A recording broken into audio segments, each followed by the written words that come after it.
जय हिंद दोस्तों, मैं आशु और आप सभी का स्वागत करता हूं। तो आज हम अपनी इस क्लास में एक नया चैप्टर स्टार्ट कर रहे हैं, ज्यामिति। ठीक है, तो ज्यामिति ट्री स्टार्ट करेंगे और सबसे पहले हम स्टार्ट करेंगे पॉइंट, एंगल और लाइन। ये क्या होता है? ठीक है, बेसिक से स्टार्ट करेंगे, बिल्कुल धीरे धीरे हम फिर पूरा पढ़ेंगे इसको।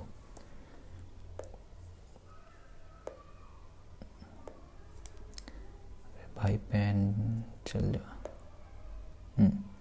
तो धीरे धीरे हम कंप्लीट करेंगे इसको, बेसिक से स्टार्ट करके। तो सबसे पहले जानेंगे कि पॉइंट क्या होता है, उसके बाद लाइन के बारे में, फिर एंगल के बारे में, और उससे रिलेटेड कुछ क्वेश्चन करेंगे। तो हमारा जो इससे पहले चैप्टर खत्म हुआ है वो है नंबर सिस्टम। उसके बाद हम ज्योमेट्री स्टार्ट कर रहे हैं और मैं साथ में ही एक और अर्थमेटिक का चैप्टर स्टार्ट करूँगा इसी के साथ ही।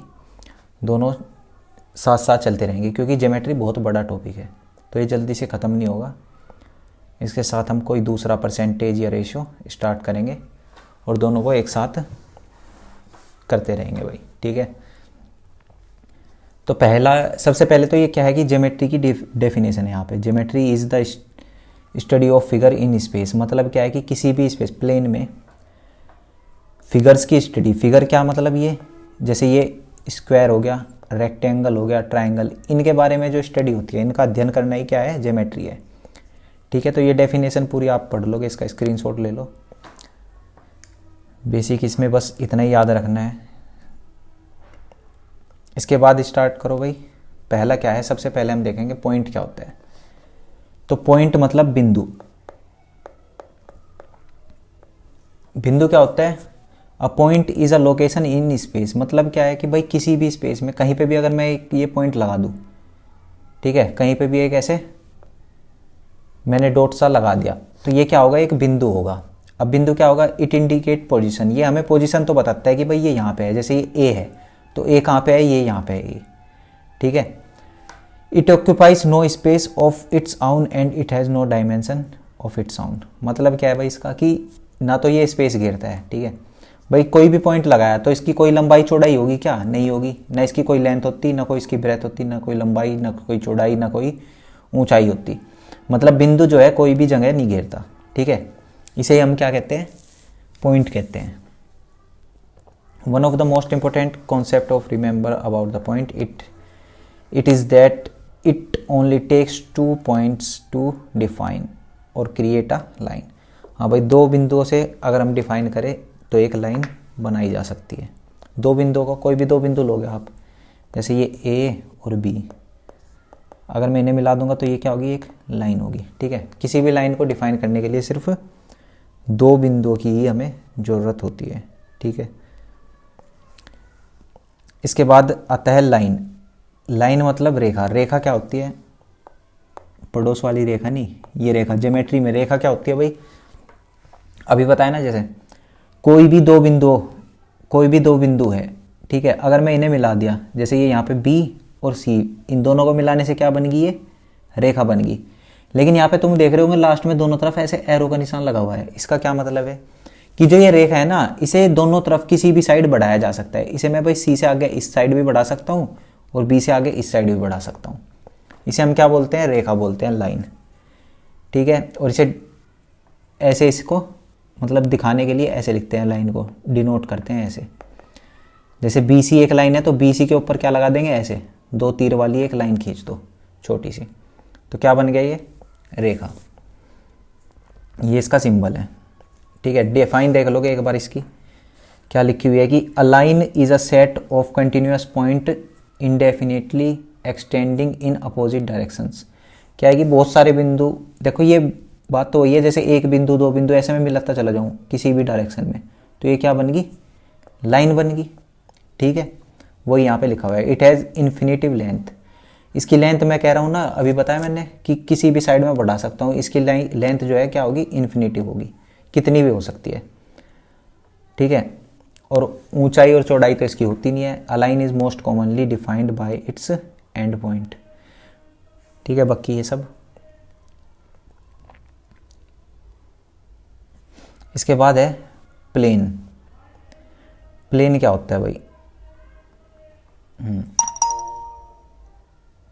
अ plane is a flat expanse of points expanding in every direction. मतलब क्या है भाई इसका, कि कोई भी एक समतल है, बहुत सारे बिंदु है इस पर भाई, ठीक है, बहुत सारे बिंदु है और इन्हें हम किसी भी दिशा में बढ़ा सकते हैं। यही क्या है इसकी डिफाइन है। Planes have two dimension, length and width.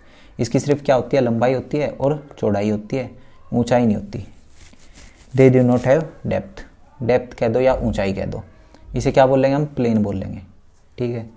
ये इतना इंपॉर्टेंट भी नहीं है, बस एक बार देख लो तुम कि क्या होता है, क्या क्या है, ये याद रह जाएगा थोड़ा बहुत तो फ़ायदा होगा। हाँ ये इम्पोर्टेंट है, कोलिनियर और नॉन कोलिनियर। कोलिनियर तो बोलते हैं, देखो कोलिनियर होते हैं संरेख, संरेख, और नॉन कोलिनियर को बोलते हैं हम असंरेख, असंरेखीय, और इसे संरेखीय, हाँ ये और लगा लो भाई, ठीक है। कोलिनियर क्या होता है, संरेखीय, और नॉन कोलिनियर होता है असंरेखीय। अब इनका क्या मतलब है, संरेखीय बिंदु तो वे बिंदु होते हैं जिनको मिलाने से क्या एक लाइन बन जाएगी। अब देखो जैसे पहले वाला ये चित्र है, इसमें यहाँ पे क्या है ए, ये बी, सी और डी। अगर मैं इन सबको मिला दूं तो इन सबको मिलाने से क्या है, एक रेखा बनेगी, ठीक है। इनको मिलाने से क्या बन जाती है, एक रेखा, इसलिए हम इसको क्या बोलते हैं, कोलिनियर पॉइंट, संरेखीय बिंदु। नॉन कोलिनियर पॉइंट्स कौन से होते हैं, जिनको भाई मिलाने से कुछ भी नहीं बनती रेखा। अब देखो अगर मैं इन्हें मिला दूं, ए को बी से मिलाया, बी को सी से मिलाया, सी को डी से मिलाया, क्या ये एक रेखा बनी, नहीं बनी। तो ये वाले बिंदु क्या कह रहेंगे, असंरेखीय, जिनको मिलाने से एक सीधी रेखा नहीं बनती, वो क्या होते हैं, असंरेखीय बिंदु, ठीक है। ये यहाँ पे लिखी हुई है इसकी डिफाइन, इसको आप पढ़ लोगे। इन सब का भाई स्क्रीनशॉट लेते चले जाओ। उसके बाद है रे। रे मतलब क्या है, किरण। रे का मतलब क्या है भाई, किरण। ये क्या होती है, देखो कोई भी इसका क्या होगा, रेखा में क्या था कि हम दोनों पॉइंट पे, जैसे ये एक रेखा थी ए बी, तो इसको हम दोनों पॉइंट पे ऐसे तीर के निशान लगा रहे थे। इसका मतलब क्या है कि भाई इसको इस डायरेक्शन में भी और इसको इस डायरेक्शन में भी कहीं तक भी बढ़ाया जा सकता है। लेकिन किरण में क्या होता है, किरण में हम एक पॉइंट को कर देते हैं फिक्स, जैसे यहाँ पे ये जी लिखा हुआ है और एक साइड लगता है इसमें ऐसे तीर का निशान, एरो। इसका मतलब क्या है कि भाई इसको इस डायरेक्शन में तो बढ़ा नहीं सकते, मतलब इस साइड नहीं बढ़ा सकते, सिर्फ इसको हम इस डायरेक्शन में आगे की तरफ कहीं तक भी बढ़ा सकते हैं। और इसका सिंबल भी क्या होता है, इसका सिंबल जो होता है इस तरह का होता है, जैसे यहाँ पे लिखा हुआ है GH के ऊपर ये तीर का निशान लगा दिया। ये क्या है, ये है हमारी किरण। A ray begins at a point called the end point. देखो इसमें एक एंड पॉइंट होता है because it marks to the end of the ray, जैसे यहाँ पे ये G है। And infinitely extended in one direction, और एक दिशा में इसे कहीं तक भी बढ़ाया जा सकता है। इस H वाली डायरेक्शन में हम इसको कितना भी आगे लेके जा सकते हैं।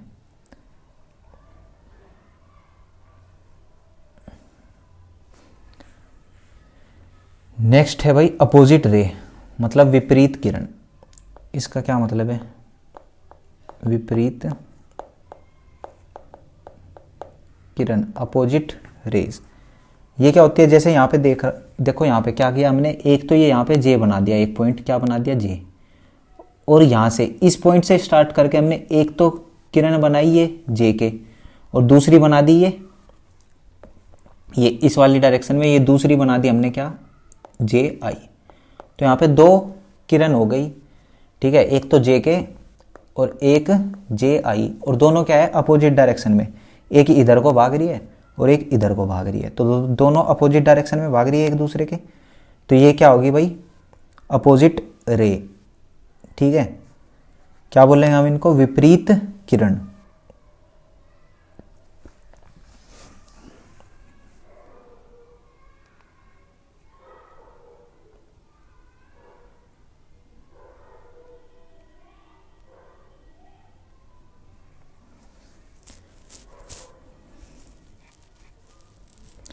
अब लाइन सेगमेंट, इसके बाद क्या है, लाइन सेगमेंट, इसे बोलेंगे हम क्या, रेखा खंड, रेखा खंड, ठीक है। इसका मतलब क्या है कि भाई किसी भी रेखा का हमने क्या लिया, एक हिस्सा ले लिया, जैसे कि ये है यहाँ पे O और यहाँ पे है P पॉइंट, और तुमने देखा दोनों तरफ हमने एक डॉट बना दिया, मतलब पॉइंट लगा दिया। इसका मतलब क्या है कि ये रेखाखंड फिक्स है, इसे हम ना तो इस डायरेक्शन में बढ़ा पाएंगे और ना ही हम इसको इस डायरेक्शन में बढ़ा पाएंगे, ठीक है, क्योंकि ये एक रेखा का क्या दे दिया है, टुकड़ा। भाई ये इतना फिक्स है O से लेके P तक, तो इसको हम बोलते हैं रेखाखंड। इसका सिंबल क्या है, ये इसका सिंबल है। A line segment is a part of line with two and points. किसी भी लाइन के हम क्या ले लेते हैं, लाइन बताई थी ना रेखा, ऐसे ये रेखा, इसके मैंने 2 पॉइंट ले लिया, कोई छोटा सा टुकड़ा ले लिया, ये क्या होगा, रेखाखंड, ठीक है। ये क्या होगा इसका भाई, रेखाखंड। इसके दोनों तरफ एंड पॉइंट होंगे, जैसे यहाँ पे O और इस साइड क्या है P, और इसे हम किसी भी डायरेक्शन में एक्सटेंड नहीं कर सकते, ना तो इस साइड में और ना ही इस साइड में।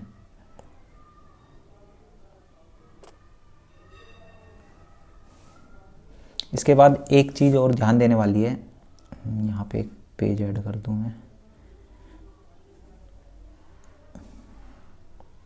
हाँ, तो देखोगे क्या है वो बात, नोट कर लोगे। एक तो होती है भाई स्ट्रेट लाइन,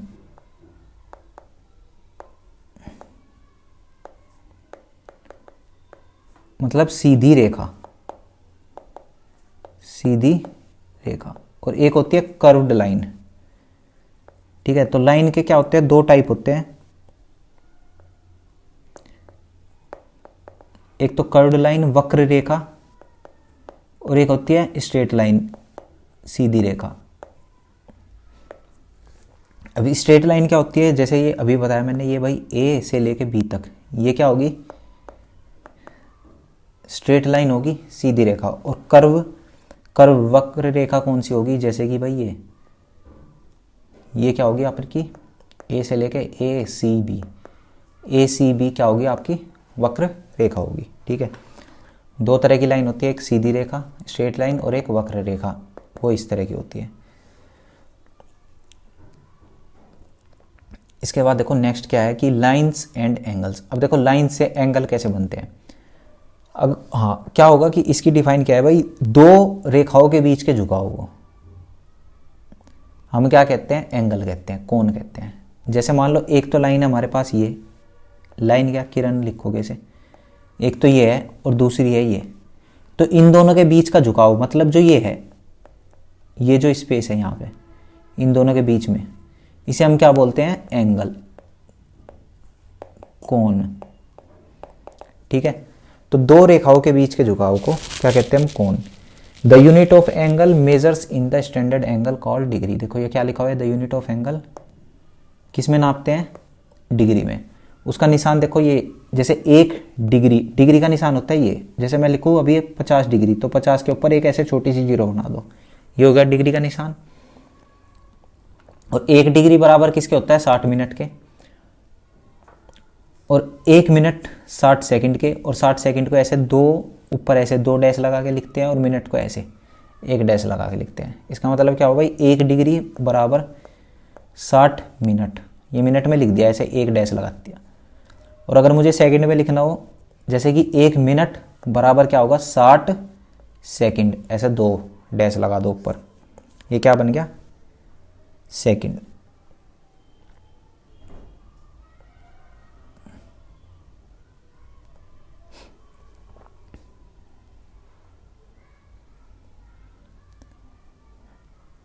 इसके बाद है भाई टाइप्स ऑफ एंगल। एंगल के क्या क्या प्रकार होते हैं, कोण के प्रकार, कोण के प्रकार।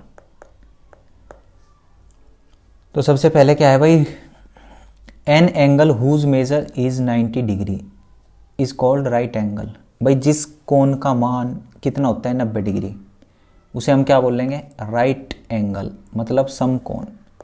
जिस कोण का मान कितना होगा, 90 डिग्री, उसे हम क्या बोल लेंगे, समकोण, ठीक है। और समकोण देखो ऐसे बनता है बिल्कुल सीधा, और इसको डिनोट करने के लिए हम जो ये एंगल वाला निशान है ना, इसे ऐसे ऐसे बना देते हैं चौकोर। ये क्या होगा अपना 90 डिग्री, ये क्या होगा भाई, समकोण। दूसरा क्या है भाई, an angle whose measurement is less than 90 degree is called acute angle. मतलब जिस कोण का मान 90 से कम होता है, लेस देन 90 डिग्री मतलब 90 से कम, 90 से कम होगा उसको हम क्या बोलेंगे, एक्यूट एंगल, मतलब कि न्यून कोण। क्या बोलेंगे भाई उसको, न्यून कोण। तो जिस कोण का मान क्या होगा 90 डिग्री से कम होगा वो क्या होगा, न्यून कोण होगा। अब देखो ये 90 डिग्री का है ये वाला, तो 90 डिग्री से कम वाला कैसे बनेगा भाई, ऐसे। 90 से कम कुछ भी हो सकता है, ठीक है, 0 से लेके 90 के बीच में कुछ भी होगा, वो क्या होगा, न्यून कोण। और जो कोण 90 डिग्री से ज़्यादा होगा, ठीक है, क्या होगा, an angle whose measurement is more than 90 degree but less than is 180 degree is called obtuse angle. Obtuse angle मतलब अधिक कोण, अधिक कोण। तो वह कोण जिसका मान 90 डिग्री से ज़्यादा है, भाई 90 डिग्री से ज़्यादा होगा और 180 के से कम, 90 से ज़्यादा है और 180 से कम, वो क्या होगा, अधिक कोण। इसको देखो ऐसे बनाएंगे, जैसे ये है भाई, यहाँ पे तो क्या होगा 90 होगा और यहाँ पे क्या होगा 180, तो इनके बीच में कोई भी एंगल जो होगा, जैसे ये आ गया, ये आ गया, ये आ गया, ये सब क्या होंगे, अधिक कोण होंगे। यहाँ पे क्या होंगे, जितने भी एंगल होंगे वो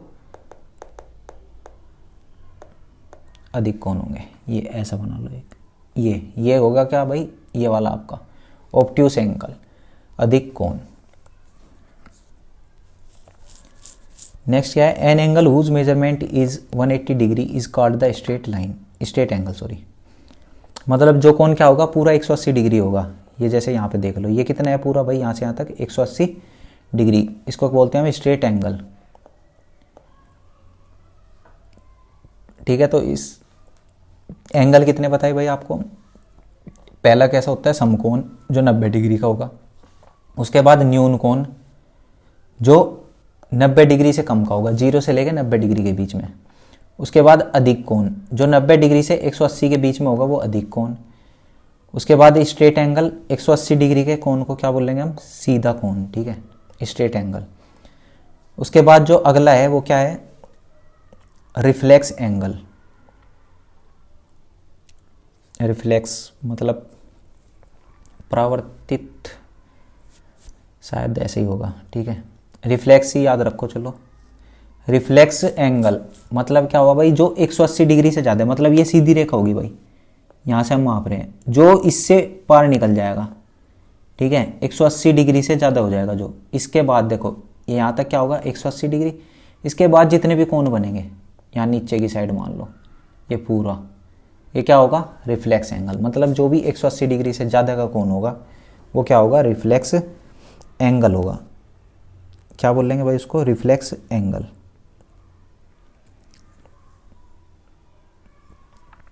हाँ, परावर्तित कोण लिख लो इसे, परावर्तित कोण। रिफ्लेक्स एंगल को क्या बोलेंगे भाई हम, परावर्तित कोण, ठीक है। 180 डिग्री से ज़्यादा का जो भी कोण होगा वो क्या होगा, रिफ्लेक्स एंगल। तो समझ में आ गया होगा भाई, 90 डिग्री वाला समकोण, 90 से कम, 0 से 90 के बीच में न्यून कोण, फिर 90 से 180 के बीच में अधिक कोण, 180 से ज़्यादा वाला परावर्तित कोण, ठीक है, रिफ्लेक्स एंगल। उसके बाद आते हैं भाई कॉम्प्लीमेंट्री एंगल और सप्लीमेंट्री एंगल। कॉम्प्लीमेंट्री क्या होता है, पहले इसको देख लो। कॉम्प्लीमेंट्री एंगल का मतलब क्या होता है भाई, संपूरक कोण, ठीक है। कॉम्प्लीमेंट्री एंगल कौन से होते हैं, संपूरक कोण।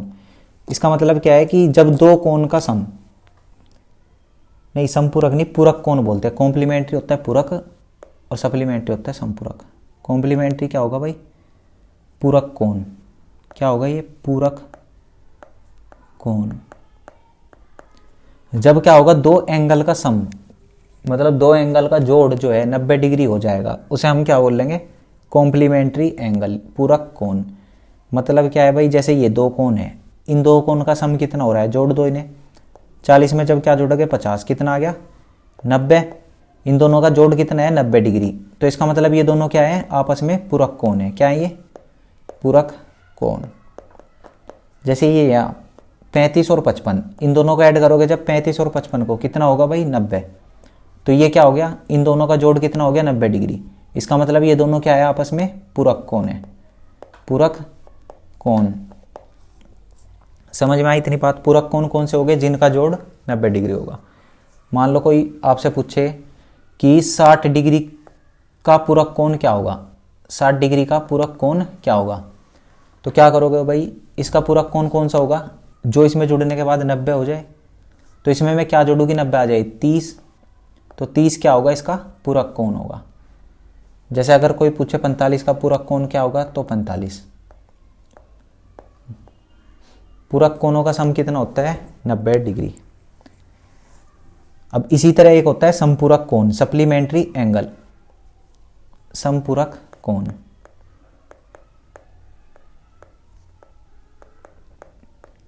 सप्लीमेंट्री एंगल, जहां पे क्या होगा, दो कोणों का योग, दो कोणों का जोड़ जो है 180 डिग्री होगा, वो क्या होंगे, समपूरक कोण होंगे। जैसे एक एंगल 120 है और दूसरा 60, 120 प्लस 60 कितना आ गया भाई, 180। तो ये दोनों क्या है, समपूरक कोण है। जैसे यहाँ पे 100 और 80, 100 को जब 80 में जोड़ोगे तो कितना आ जाएगा, 180। ये दोनों भी क्या है, समपूरक कोण। तो दो चीज है, एक तो पूरक कोण और एक समपूरक कोण। पूरक कोण का सम कितना होगा, 90 डिग्री, और समपूरक कोण का सम कितना होगा, 180 डिग्री।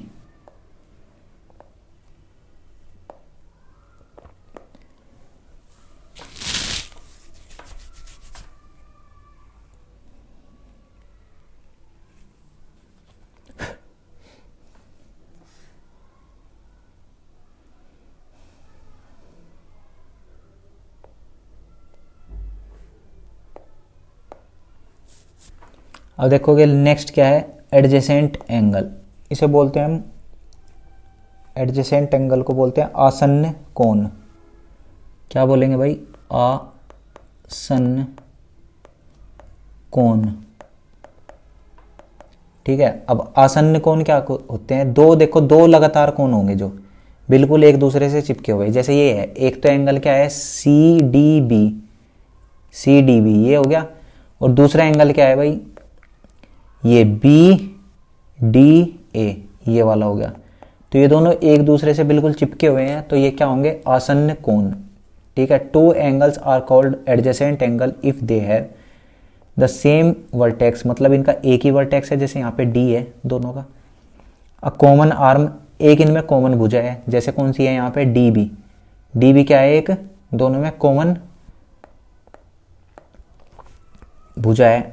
और ये क्या है, uncommon arms are on either side of the common arms, मतलब जो अनकॉमन आर्म्स है वो इसके, जो कॉमन वाली है इसके एक इधर और दूसरी इधर होगी। ठीक है, जैसे मैं एक और बना दूं, क्या ये वैसे आसानी है भाई, ये बना दिया मैंने। तो ये वाला एंगल जो है थीटा और ये वाला एंगल गामा, ये दोनों एक दूसरे के क्या है, एडजेसेंट एंगल है, आसन्न कोण है, मतलब एक दूसरे से बिल्कुल मिले हुए।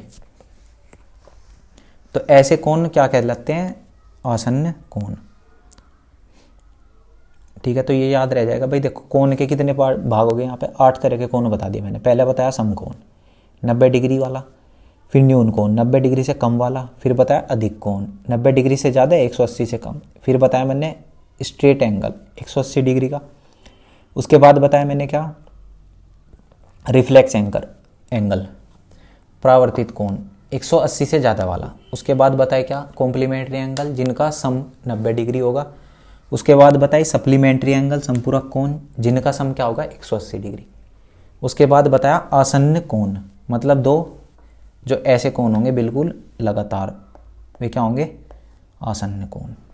ठीक है, तो यहाँ तक कितना हो गया भाई, 8 तरह के कोण बता दिए। इसके बाद देखेंगे अगला क्या है, लीनियर पेयर ऑफ एंगल। अब ये लीनियर पेयर ऑफ एंगल क्या होता है, two adjacent angle are said to form a linear pair of angle if their non common arms are two opposite ray. मतलब क्या है भाई, दो जो नॉन कॉमन आर्म है, एक तो ये कॉमन वाली होगी दोनों में जो है, और जो ये नॉन कॉमन वाली है, ये दोनों क्या हो, एक स्ट्रेट लाइन बना रही हो। क्या बना रही, दोनों मिलके एक स्ट्रेट लाइन। भाई एक दूसरे के अपोजिट है, एक इधर को जा रही है और ये दूसरे वाली इधर को जा रही है। यहाँ पे मतलब 180 डिग्री का कोण बन गया, स्ट्रेट लाइन बन गई। और यहाँ पे कोई ये है इनकी कॉमन साइड, यहाँ पे क्या है, ये कॉमन वाली सी। तो ये क्या होगा, लीनियर पेयर ऑफ एंगल।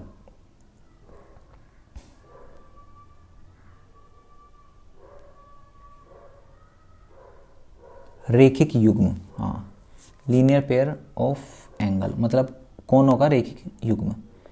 क्या बोलेंगे हम इसे? रेखिक युग्म। समझ में आई इतनी बात? मतलब दो ऐसे एडजेसेंट, दो ऐसे आसन्न कोण, ठीक है, जिनकी जो है नॉन कॉमन साइड, मतलब जो ये दूसरे वाली भुजाएं हैं, ये जो है 180 डिग्री का कोण बना रही हो, ठीक है, तो वे क्या होंगे? रेखिक युग्म होंगे। समझ में आई बात भाई? आसन्न कोण कौन से थे? जिसमें मतलब अपोजिट जो साइड है, अपोजिट कह रहा, दो अलग भुजाएं हैं, वो कुछ भी हो सकती है, यहाँ पे होगी और ये एक बीच में कॉमन साइड होगी। तो ये वाली जो किरणें हैं भाई, इसकी ऐसे है, इनके बीच में कोण कुछ भी हो सकता है, लेकिन अगर वो कोण कितना हो जाएगा? 180 डिग्री, तो क्या हो जाएंगे? वे रेखिक युग्म हो जाएंगे। क्या हो जाएंगे? रेखिक युग्म। उसके बाद है ये वर्टिकली अपोजिट एंगल, इसको बोलते हैं हम शीर्षाभिमुख कोण। क्या बोलेंगे भाई? शीर्षाभिमुख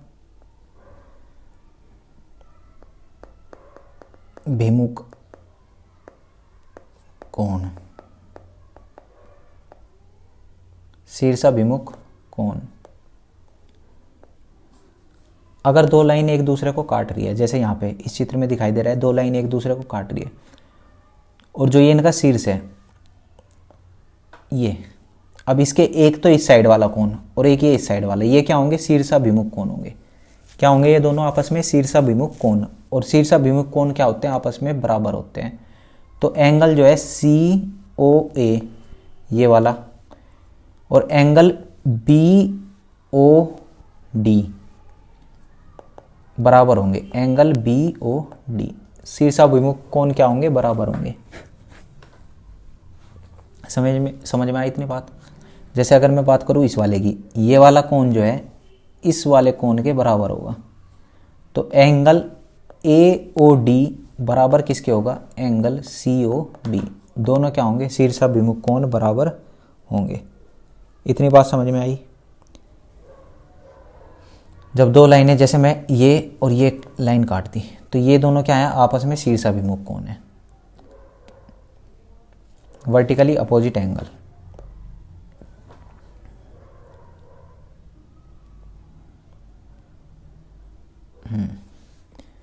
अब ये देखो, ये when are transversal intersect two parallel. सबसे पहले तो देखोगे भाई पैरेलल लाइन क्या होती है। दो ऐसी रेखाएं, मान लो ये एक रेखा तो ये है और एक ये है, दो ऐसी रेखाएं जो कभी भी एक दूसरे को न काटती हो। इन रेखाओं को हम कहीं तक भी बढ़ा लें, कितना भी आगे तक लेकर चले जाएं, ये दोनों जब एक दूसरे को नहीं काटती, ठीक है, इन्हें हम क्या बोलते हैं? पैरेलल लाइन, समांतर रेखाएं। क्या बोलेंगे भाई इनको? समांतर रेखाएं। ऐसी दो रेखाएं जो एक दूसरे को कभी ना काटती हो, ठीक है, क्या होंगी वो? पैरेलल लाइन, समांतर रेखाएं। या हम दूसरी डिफाइन इनकी ऐसे भी लिख सकते हो, जिनके बीच की दूरी हमेशा एक ही हो। भाई यहाँ पे देखोगे इनकी दूरी, और यहाँ पे देख लो, कहीं पे भी इनकी दूरी नाप लो आपस में, वो क्या होगी? बराबर होगी। इनके बीच की दूरी हमेशा क्या होगी? बराबर होगी। तो इन्हें हम क्या बोलेंगे भाई? क्या हो गया इसमें पेन में?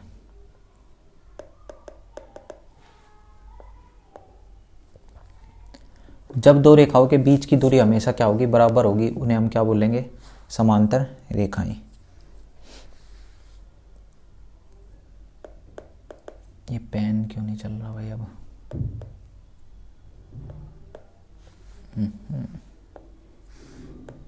तो हम थे भाई समांतर रेखाएं, ये पढ़ रहे थे, ठीक है। तो मैं क्या बता रहा था कि समांतर रेखाओं में क्या होगा? हमेशा दूरी किसी भी बिंदु पे ले लोगे तो इसकी लंबवत दूरी जो है वो समान रहेगी। अगर यहाँ पे x है तो यहाँ पे भी x, यहाँ पे भी x, ठीक है।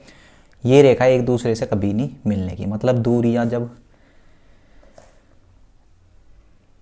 कम नहीं होगी किसी भी हालत में, ठीक है भाई। तो अब इसमें देखते हैं भाई आगे क्या है कि जैसे कोई भी दो पैरेलल लाइन है, यहाँ पे जैसे दिया क्या है भाई, ए बी एक पैरेलल लाइन है और दूसरी पैरेलल लाइन कौन सी है? सी डी, ठीक है। अब ए बी और सी डी दो समांतर रेखाएं हैं और इनको कोई तिर्यक रेखा, जैसे कि तिर्यक रेखा का मतलब होता है ये तिरछी रेखा, ठीक है, कोई तिर्यक रेखा एल इन्हें काटती है, ट्रांसवर्सल इंटरसेक्शन, ठीक है। क्या हुआ भाई इसमें? Transversal intersection. अब ये रेखा जब इसे काटेगी तो इसके बाद क्या होगा, यहाँ पे ये देखो बहुत सारे लिखे हुए हैं एंगल, 1 2 3 4 5 6 7 8, ऐसे ये कोण बन जाएंगे अलग अलग। अब इन कोण के बीच में आपस में क्या रिलेशन होगा वो सब हमें देखना है। तो जैसे सबसे पहले ये है एंगल जो है 7, ये लिखा हुआ है एंगल 7 जो है एंगल 5 के बराबर होगा। तो एंगल 7 कहाँ पे है भाई, देखो कोण 7 कहाँ पे है, ये रहा, ठीक, और कोण 5 कहाँ पे है, ये रहा। तो इसमें क्या प्रॉपर्टी लगाई भाई, देखो अगर मैं इस चित्र को यहाँ पे बाहर निकाल दूँ थोड़ा सा ऐसे ऐसे, तो ये यहाँ पे तो क्या है कोण 7 और ये यहाँ पे क्या है कोण 5। अब ये दोनों क्या हो गए आपस में भाई, शीर्षाभिमुख कोण। अभी मैंने ऊपर पढ़ाया था आपको एक शीर्षाभिमुख वर्टिकली अपोजिट एंगल, शीर्षाभिमुख कोण हो गए, तो क्या होंगे ये आपस में इक्वल होंगे, ठीक है, ये बात समझ में आई। शीर्षाभिमुख कोण आपस में बराबर होंगे, इसका मतलब फिर तो भाई कोण 8 ये और कोण 6 भी बराबर होंगे, और कोण 1 जो है कोण 3 के बराबर होगा, और 2 जो है किसके 4 के बराबर होगा। कौन सी प्रॉपर्टी से, वर्टिकली अपोजिट एंगल, शीर्षाभिमुख कोण। नेक्स्ट क्या है, अब ये लिखा हुआ है इसमें एंगल 3 और 5, एक मिनट इसे कॉपी कर लेते हैं इस चित्र को, तो देखने में थोड़ा क्या होगा इजी हो जाएगा।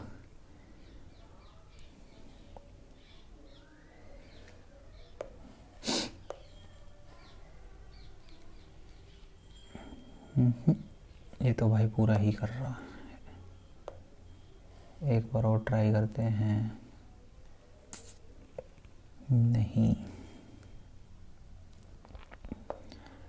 चलो कोई नहीं, मैं नीचे बना लेता हूँ, एक बार नीचे दोबारा बना लेते हैं। क्या है भाई, ये 2 पैरेलल लाइन है ऐसे, 1 2 और एक ये ट्रांसवर्सल लाइन है, ठीक है। उसके बाद क्या है कोरोस्पोंडिंग एंगल्स, जैसे कि क्या है एंगल 3 जो है 5 के बराबर है, कैसे बने हुए थे ये 1 2 3 4, ये जब है भाई 1 2 3 4 और ऊपर वाला है 5 6 7 8, ठीक है। तो अब देखते हैं भाई, अब देखो क्या है, अब इसमें क्या है एंगल जो ये है कोण 3 जो है कोण 5 के बराबर है भाई, ये 3 वाला ये वाला कोण जो है किसके बराबर होगा, इसके 5 वाले के। अब ये कैसे हुआ भाई, ये कैसे हुआ, तो इनको बोलते हैं हम कोरोस्पोंडिंग एंगल्स, एकांतर कोण। क्या बोलेंगे भाई, एकांतर कोण। अब ये एकांतर कोण कैसे होते हैं, ये जैसे 5 का 3 जो है कोण, ये 3 जो है किसका एकांतर कोण है 5 का। ऐसे ही 6 वाला देखो, ये 6 किसका एकांतर होगा 4 का, 7 किसका होगा 1 का, और 8 किसका होगा 2 का। अब आपको समझ में आ गया होगा कैसे हुए ये एकांतर कोण, ठीक है भाई, समझ में आया। ये मतलब देखो एक ही साइड वाले, जैसे ये इसका एकांतर कौन सा हो गया, ये 2, ठीक है, ये रहा 2 का 8, फिर 1 का 7, ये क्या होते हैं एकांतर कोण होते हैं कोरोस्पोंडिंग, और ये सब आपस में क्या होंगे बराबर होंगे। 2 जो है किसके 8 के बराबर होगा, 7 किसके बराबर होगा 1 के, 6 4 के बराबर होगा, और 5 जो है 3 के बराबर होगा। उसके बाद नेक्स्ट क्या आता है अल्टरनेट एंगल, ठीक है, अल्टरनेट एंगल्स, अच्छा सॉरी ये गलत लिख दिया, ये कोरोस्पोंडिंग होगा संगत कोण। कोरोस्पोंडिंग का मतलब होता है संगत कोण। क्या होगा भाई संगत कोण, तो ये संगत कोण क्या होंगे आपस में सारे बराबर होंगे। उसके बाद क्या है अल्टरनेट एंगल, इन्हें बोलते हैं हम एकांतर कोण, एकांतर कोण, अल्टरनेट एंगल। अब जैसे क्या है यहाँ पे 3 का जो है 7 है, देखो 3 कहाँ पे है ये रहा, यहाँ पे क्या है 3, 3 कहाँ पे है ये रहा, और इसका अल्टरनेट एंगल कौन सा है 7। समझ में आई बात, मतलब 2 लाइन है, अगर क्या है भाई 2 लाइन है ऐसे, तो जो इस वाले एंगल का अल्टरनेट होगा वो कौन सा होगा, इसका अल्टरनेट एंगल कौन सा होगा भाई ये। समझ में आई इतनी बात। अगर मैं इस वाले की बात करूं, इस वाले का अल्टरनेट कौन सा होगा, तो ये होगा इसका अल्टरनेट, ठीक है। अगर इस वाले की बात करेंगे भाई हम, इसका अल्टरनेट कौन सा होगा, तो इसका अल्टरनेट कौन सा होगा भाई, ये वाला। तो ये क्या होंगे, आपस में बराबर होंगे, इतना आपको याद रखना है। एकांतर कोण क्या होंगे, आपस में बराबर होंगे।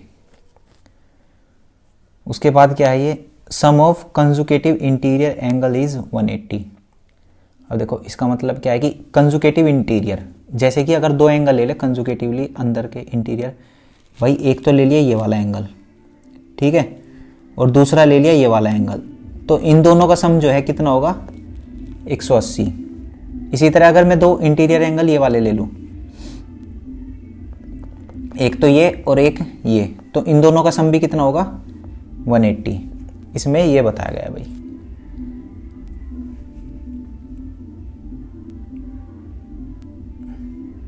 अब जो है हम क्वेश्चन करते हैं भाई, सब कुछ मैंने बता दिया, एंगल्स के बारे में, लाइंस के बारे में, पॉइंट के बारे में, जितना बताने का था वो सब बता दिया। अब देखो क्वेश्चन क्या है, जैसे पहले क्वेश्चन है, एक कोण का मान उसके कोटि पूरक कोण से 14 डिग्री कम है, कोण का मान ज्ञात करें। तो उस कोण का मान हमें बताना है क्या होगा। ये भाई गाने किसने बजा दी इतनी तेज।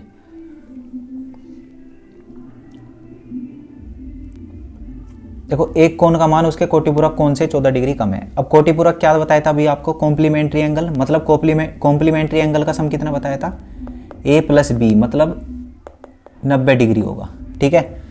तो अब देखो एक कोण का मान उसके कोटिपूरक कोण से 14 डिग्री कम है, उसके कोटिपूरक कोण से। तो अगर एक कोण a है और दूसरा कोण क्या है b, तो एक का मान जो है दूसरे से कितना है, 14 डिग्री कम, तो इन दोनों का अंतर कितना आ गया, 14 डिग्री। अब ये दो इक्वेशन सोल्व कर लोगे, इन दोनों को जब ऐड करोगे तो b से b कट गया और 2a बराबर कितना आ गया, 104। तो यहां से a कितना आ जाएगा भाई, 52। कोण का मान ज्ञात कीजिए, यही हमें निकालना था कि उस कोण का मान कितना होगा। तो कितना आया भाई, एक कोण का मान उसके कोटिपूरक कोण से 14 डिग्री कम है, तो हमें 14 डिग्री कम वाला बताना है, ठीक है। ये तो आ गया दूसरा कोण, हमें बताना है जोन सा इससे 14 डिग्री कम है। तो 8 और यहाँ पे कितना बचा, 3, 38। इसका आंसर ये वाला होगा भाई, इसका आंसर कौन सा होगा, 38। ठीक है भाई, समझ में आ गया होगा। एक बार और देख लो, वरना क्या कहा मैंने भाई, एक कोण का मान उसके कोटिपूरक कोण से 14 डिग्री कम है, मतलब अगर एक कोण A है तो दूसरा क्या है, B है, और इन दोनों का अंतर अगर कितना दिया है भाई, 14 डिग्री।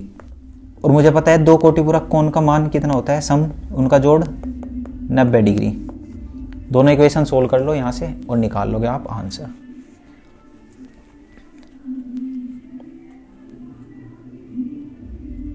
ये इसका गाने का इलाज करो पहले। अब देखो नेक्स्ट क्वेश्चन क्या है, the measure of the supplementary of an angle is 10 degree. Supplementary of an angle is 10 degree more than 4 times of original angle. Find the complementary angle of that particular angle.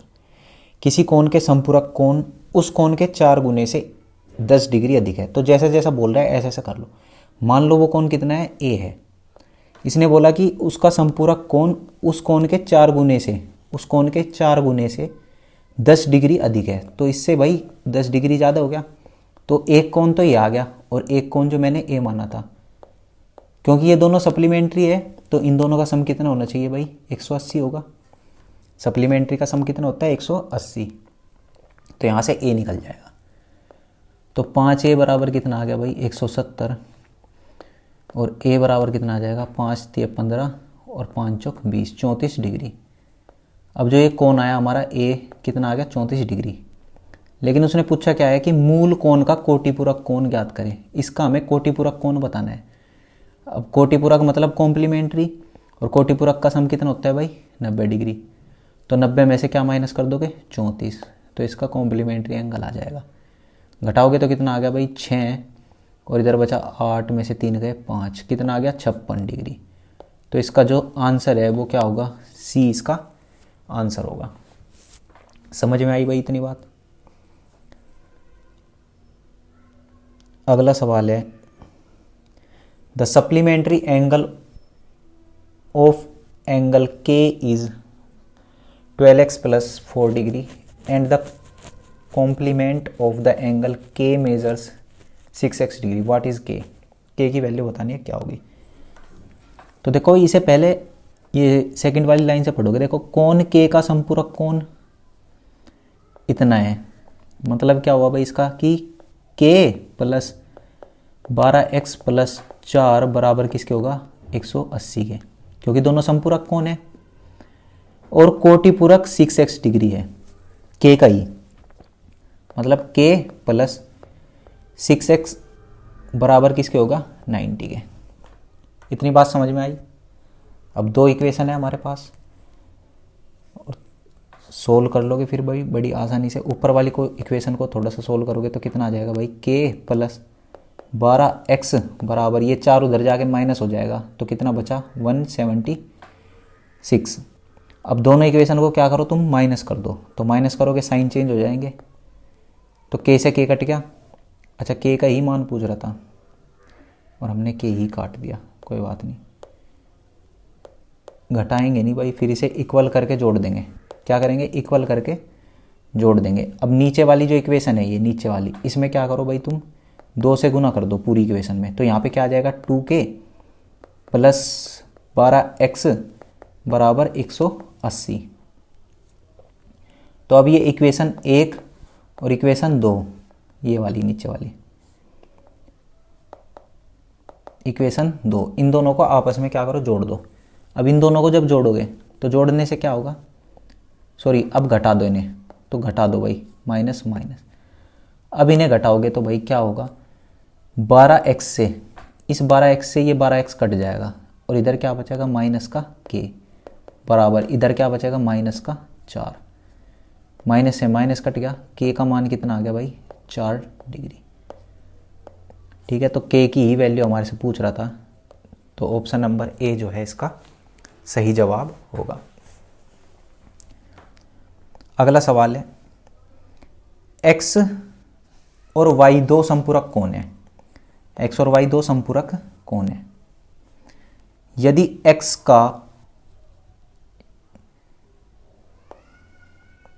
x का संपूरक कोण y के कोटिपूरक कोण का आधा है, तब x ratio y ज्ञात कीजिए। अच्छा सवाल है भाई ये। देखो क्या कह रहा है कि x और y दो संपूरक कोण है, तो इसका मतलब क्या हुआ भाई x प्लस y बराबर कितना होगा, संपूरक कोण कितना होता है सप्लीमेंट्री 180। ठीक है, यदि कोण x का संपूरक कोण कोण y के कोटिपूरक कोण का आधा है। अब x का संपूरक कोण कितना है 180 माइनस x या y है। ठीक है, x का संपूरक कोण क्या है y, बराबर किसके है y के कोटिपूरक कोण का आधा। अब y का कोटिपूरक कोण बताओ क्या होगा, तो y का कोटिपूरक कोण क्या हो जाएगा भाई, y का कोटिपूरक कोण होगा 90 माइनस y, यहाँ पे कोटिपूरक कोण लिख लो इसका, मतलब कॉम्प्लीमेंट्री एंगल कितना होगा भाई 90 माइनस y। इतनी बात समझ में आई। तब x बटे y की वैल्यू हमें बतानी है क्या होगा। अब ये कह रहा है कि ये दोनों कोण जो है आपस में क्या है बराबर है, ये वाला और ये वाला बराबर है। अगर ये दोनों बराबर है तो बराबर रख दो इन्हें, रखने के बाद अब क्या होगा 2y बराबर किसके आ जाएगा 90 के, और y बराबर यहाँ से कितना आ जाएगा 45।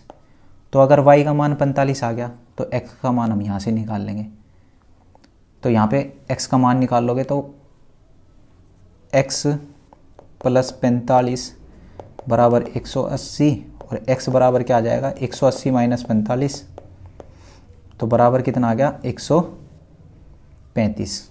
कितना आएगा भाई 135।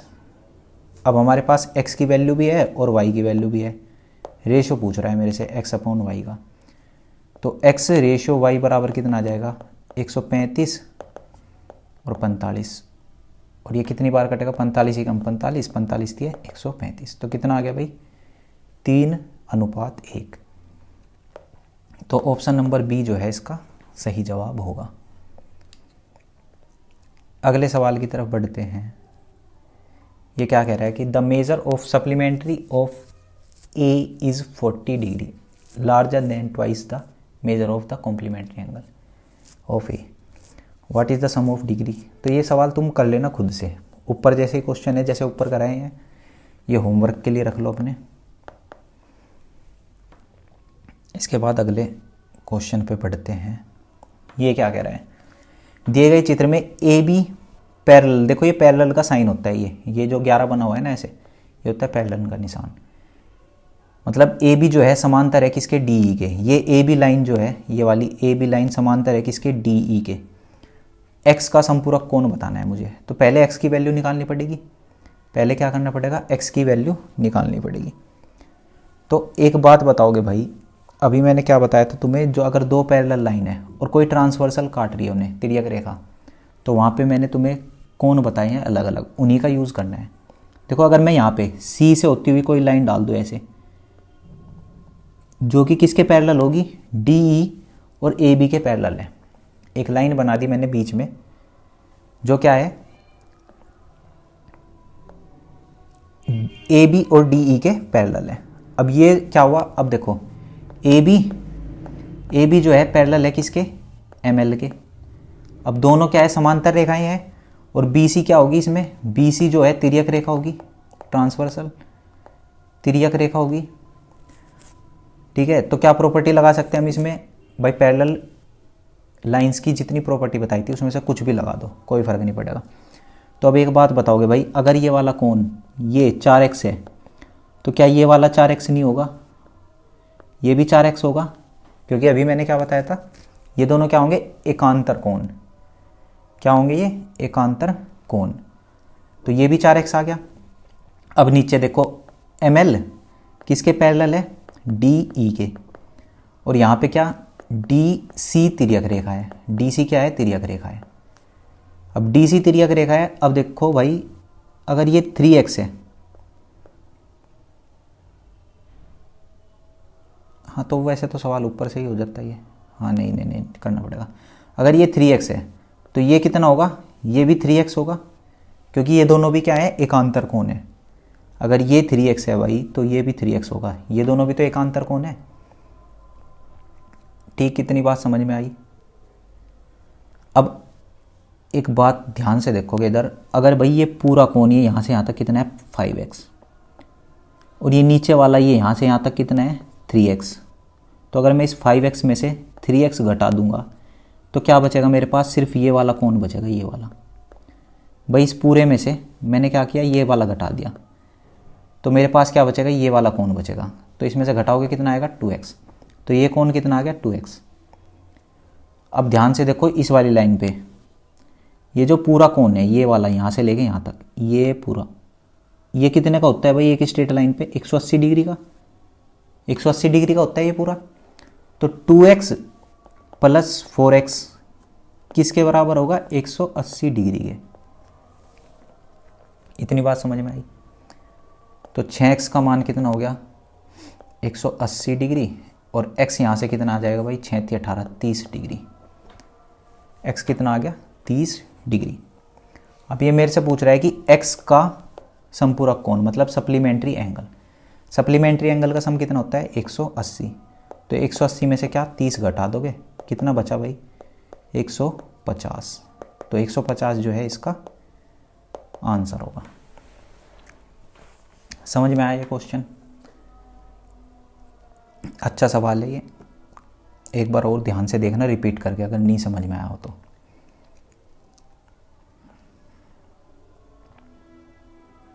नेक्स्ट क्वेश्चन क्या है, नीचे दिए गए चित्र में ए बी जो है पैरेलल है सी डी के, तो एक्स का मान ज्ञात करें। ऐसे ही सवाल है, इसमें भी हम इसी तरह क्या करेंगे, कंस्ट्रक्शन करेंगे एक छोटी सी, और सवाल क्या हो जाएगा, सोल्व। तो जहाँ पे ये पॉइंट है यहाँ से एक पैरेलल लाइन डाल दो ऐसे, एल एम डाल दी पैरेलल लाइन।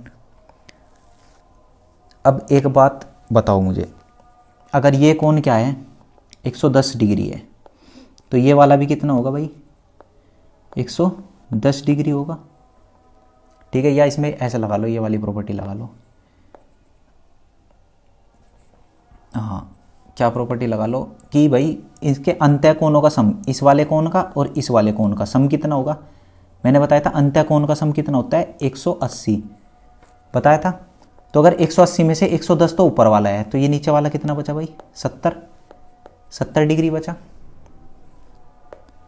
अब इसी तरह इसमें क्या करो, इसमें लगा दो एकांतर कोण वाली थ्योरम। भाई ये क्या है, ये और ये आपस में क्या है? एकांतर कोण, अल्टरनेट एंगल। अब अल्टरनेट एंगल है तो ये दोनों क्या होंगे? बराबर होंगे। तो अगर ये 35 डिग्री है तो ये वाला भी कितना होगा? 35 डिग्री। इतनी बात समझ में आई? अब अगर इस पूरे की बात करूँ तो ये पूरा कितना हो गया भाई? यहाँ से यहाँ तक 70 + 35 कितना हो गया भाई? 105। तो इसका मतलब क्या हुआ कि 2x + 15 डिग्री का मान कितना आ गया? 105। तो 2x बराबर किसके आ जाएगा? 105 - 15 कितना बनेगा भाई? 2x बराबर कितना आ गया? 90। x बराबर कितना आ गया? 45 डिग्री। और यहाँ पे हमारे से क्या पूछ रहा था वो? x का मान ज्ञात करें। तो x की वैल्यू कितनी आ गई भाई? 45 डिग्री। ऑप्शन नंबर ए इसका सही जवाब है।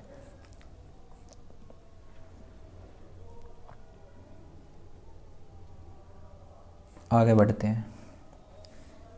इस क्वेश्चन को भी ऐसे ही सोल्व करेंगे, सेम मेथड लगाना है।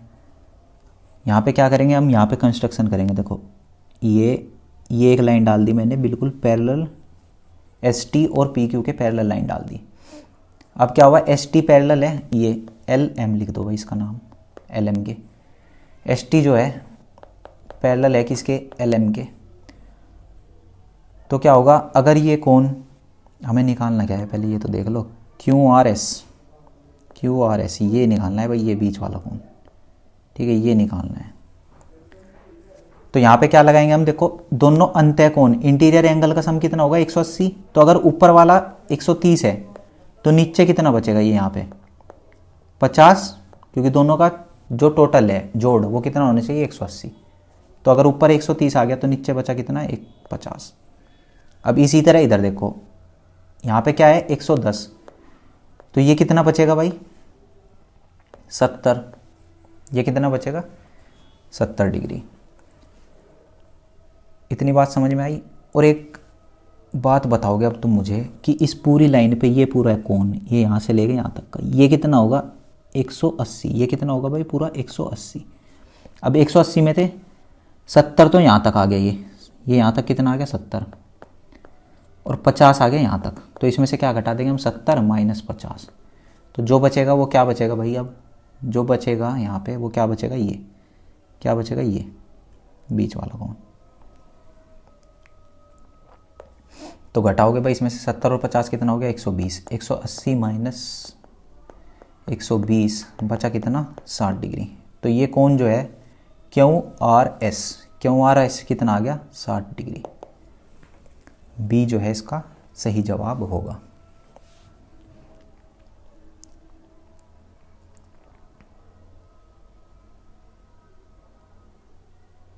इस क्वेश्चन को पढ़ो। दिए गए चित्र में PQ parallel to RS, then find the angle QOS की वैल्यू हमें निकाल के बतानी है। अब QOS मतलब ये वाला कोण बताना है, ये वाला कोण कितना होगा, ठीक है, जो मैंने ये रेड कलर से हाईलाइट किया, ये कोण निकालना है। बिल्कुल कुछ नहीं करना, जो तरीका बताया है वही तरीका लगा दो इसमें एक बार और, या कुछ नया ट्राई करें। हाँ, कोई ऐसे कंस्ट्रक्शन कर दिया हमने भाई, एक पैरेलल लाइन डाल दी है LM, जो कि किसके पैरेलल है? PQ पैरेलल है किसके? RS के, और ये पैरेलल होगी किसके? LM के। सारी पैरेलल नहीं है आपस में, ठीक है, सारी क्या है? समांतर रेखाएं हैं। अब देखोगे ध्यान से, हमें निकालना है कोण QOS। देखो अगर ये कोण 135 डिग्री है, ये वाला कितना है? 135, ये 135 है, तो ये कितना होगा भाई? दोनों क्या है? अंतः कोण है, इंटीरियर एंगल, और दोनों का सम कितना होता है? 180। तो अगर ये 135 है तो ये दूसरा कितना बचेगा? 180 - 135 कितना बचेगा भाई? 45 डिग्री। कितना बच गया? 45 डिग्री। तो ये वाला कोण जो है कितना आ गया? 45 डिग्री। ठीक। अब अगर इन दोनों की बात करें, एक तो ये PQ लाइन और LM लाइन, तो QO यहाँ पे क्या होगी? तिर्यक रेखा होगी, क्यों वो तिर्यक रेखा है। ये कोण अगर 120 डिग्री है तो ये वाला कितना होगा, ये भी कितना होगा भाई 120 डिग्री, क्योंकि ये दोनों क्या हो जाएंगे अल्टरनेट एंगल, एकांतर कोण। ये क्या हो गया भाई एकांतर कोण, तो ये भी 120 डिग्री आ गया, ये 45 डिग्री आ गया यहाँ से यहाँ तक। और ये पूरा कोण भाई इस लाइन पे जो ये पूरा कोण है ये कितना होगा यहाँ से यहाँ तक का 180, पूरा कितना होना चाहिए था 180। अब 180 में से 45 तो ये घटाओ ये वाला, और 120 ये वाला घटाओ इधर वाला ये 120, तो बचेगा कितना भाई 15 डिग्री। 180 में से 120 गए 60, और 60 में से 45 गए कितना बचा 15 डिग्री। तो क्या आ गया भाई इसका आंसर, क्या आ गया 15 डिग्री। ऑप्शन नंबर बी जो है इसका राइट आंसर होगा। नेक्स्ट क्वेश्चन देखो क्या है। यदि A B parallel to C D, मतलब ये लाइन जो है ए बी जो है वो क्या है पैरेलल है सी डी के, तथा अल्फा बीटा गामा का मान निकालिए। बहुत बढ़िया भाई बहुत बढ़िया, अल्फा बीटा गामा का मान बताना है। एक लाइन यहाँ पे डाल दो ऐसे बीच में, डाल दी, एल एम नाम दे दो इसको, और फिर वही अपना भाई जो हम करते आ रहे हैं अब तक। देखो ध्यान से देखोगे, अगर ये कोण अल्फा है, ये वाला अल्फा है, तो ये पूरा भाई ये क्या हो गया इसका अल्टरनेट एंगल, ये क्या हो गया इसका एकांतर कोण, तो ये भी कितना होगा अल्फा होगा। अब अगर देखो ये कोण बीटा है, ये वाला कोण बीटा है, तो ये होगा इसका अल्टरनेट एंगल यहाँ से यहाँ तक, तो इसकी वैल्यू भी कितनी आ जाएगी बीटा, कितनी आ जाएगी बीटा। ठीक, इतनी बात समझ में आई। अब ध्यान दोगे भाई इस पे, अगर ये वाला गामा है, ये वाला क्या है गामा, तो ये कोण इसका शीर्षाभिमुख कोण नहीं होगा क्या, वर्टिकली अपोजिट एंगल, ये दोनों शीर्षाभिमुख कोण, तो इधर वाला ये भी कितना आ गया गामा, सॉरी वाई लिख दिया मैंने, कितना आ गया गामा, ये कितना आ गया गामा। अब देखो ये यहाँ पे क्या चित्र सा बन गया, ये ऐसे ऐसे और ऐसे लाइन है, और ये इतना तो है भाई अल्फा, और ये इतना है बीटा, और ये इतना है गामा। अब देखो ये पूरा कोण मुझे पता है, ये पूरा जो है एक पॉइंट से अगर स्टार्ट करके घूम के यहीं पे आगे, तो ये पूरा कितना होता है 360। तो इसका मतलब क्या हुआ alpha plus beta plus gamma कितना हो जाएगा 360 डिग्री। इतनी बात समझ में आई। एक बार और देखोगे इस क्वेश्चन को, समझाता हूँ एक बार और साफ करके दोबारा से। देखो भाई क्या बताने की कोशिश कर रहा हूँ मैं इस क्वेश्चन में, कि अगर भाई मैं इसके पैरेलल एक लाइन ऐसे डाल दूँ, ये पैरेलल लाइन डाल दी मैंने, क्या ए बी और सी डी के पैरेलल है दोनों के एल एम, तो ये बी ओ तिर्यक रेखा होगी, ये बी ओ तिर्यक रेखा। तो अगर ये वाला कोण अल्फा है, तो ये कोण जो है यहाँ पे ये इसका एकांतर कोण होगा अल्टरनेट एंगल, इसका मान भी कितना हो जाएगा अल्फा। अब अगर देखो ये वाला कोण बीटा है, तो ये जो है ये देखो यहाँ पे ध्यान से, ये क्या होगा इसका एकांतर कोण होगा, इसका मान भी कितना हो जाएगा बीटा। और ये क्या है इधर अल्फा, इसका ये हो जाएगा भाई शीर्षाभिमुख कोण वर्टिकली अपोजिट एंगल, इसकी वैल्यू कितनी हो जाएगी गामा। तो अब अगर ध्यान से देखोगे ये रेड रेड पूरा एक सर्कल बन गया, क्या बन गया ये पूरा एक सर्कल, यहाँ से लेके यहाँ तक ये देखो, और ये कितना है इधर से यहाँ से यहाँ तक अल्फा, इसमें क्या है भाई यहाँ से यहाँ तक क्या है अल्फा, फिर यहाँ से यहाँ तक बीटा, और यहाँ से यहाँ तक गामा, मतलब तीनों को अगर जोड़ दो तो alpha plus beta plus gamma बराबर कितना आ जाएगा 360 डिग्री। ठीक है,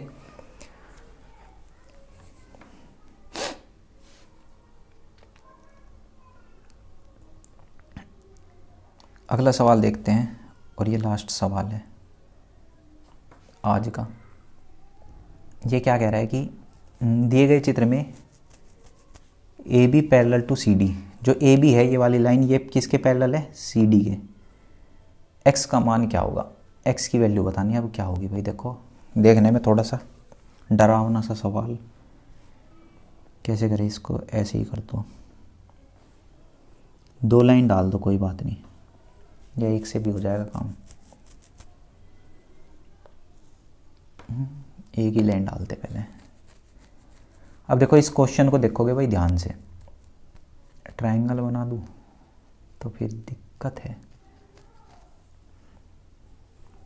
क्योंकि पहले ट्रायंगल पढ़ाना पड़ेगा, उसके बाद अभी पैरेलल लाइन से ही सोल्व करेंगे इस वाले क्वेश्चन को।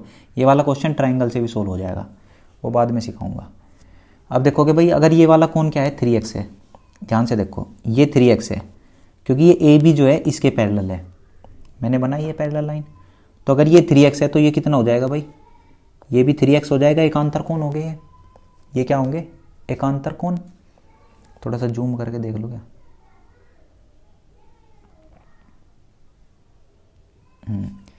ये क्या हो जाएंगे, एकांतर कोण।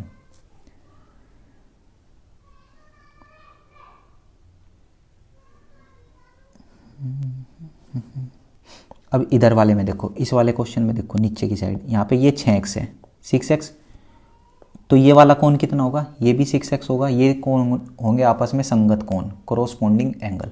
संगत कोण हो गए तो ये भी बराबर होंगे, ये 6x है तो ये भी 6x होगा। अब ध्यान से देखोगे अगर तो ये पूरा कोण, ये यहाँ से यहाँ तक भाई ये 5x और ये 6x, तो ये पूरा यहाँ से यहाँ तक ये कितना हो गया, 6 और 5 जोड़ दोगे कितना आ गया भाई, पूरा 11x। ये पूरा कितना आ गया 11x। अगर ये कोण 11x है तो ये वाला कोण देखो, ये कोण और ये वाला कोण ये आपस में कैसे हैं, संगत कोण, कोरोस्पोंडिंग एंगल। तो ये भी ऊपर वाला भी कितना होगा 11x होगा। इतनी बात समझ में आई, ऊपर वाला कोण भी कितना होगा 11x। अब इस लाइन पे देखो ध्यान से, इस वाली लाइन पे, इस पूरी लाइन पे इन सब का जोड़ जो है ये 3x, ये 4x और ये 11x, इन सब का जोड़ ये यहाँ से यहाँ तक, ये कितना होगा भाई 180। तो मैं क्या लिख सकता हूँ, 3x plus 4x plus 11x बराबर किसके होगा, 180 के। तो यहाँ से भाई कितना आ गया, 3 और 4 7, 7 और 11 कितना आ गया 18x। 18x बराबर किसके आ जाएगा 180 के, और x बराबर किसके आ जाएगा 10 डिग्री। तो x का मान ही हमारे से पूछ रहा था ये कि x का मान क्या होगा, तो x का मान कितना आया भाई 10 डिग्री। तो थोड़ा सा कठिन था ये लास्ट वाला, थोड़ा सा ही बिल्कुल ज़रा सा। एक बार क्या करना भाई, तुम इसमें जो ये एंगल की प्रॉपर्टी बताई है समांतर रेखाओं की, ये वाली ज़रूर देख लेना एक बार और अच्छे से, उसके बाद इनमें कोई कन्फ्यूजन नहीं रहेगा, बहुत अच्छे से आपके समझ में आ जाएगा। तो कल हम ट्रायंगल पढ़ेंगे, ये लाइंस और एंगल यहीं पे ख़त्म हो गया, इतना ही इसमें सकता है। इसके बाद जो ट्रायंगल है वो स्टार्ट करेंगे। तो आज के लिए इतना ही, धन्यवाद, जय हिंद।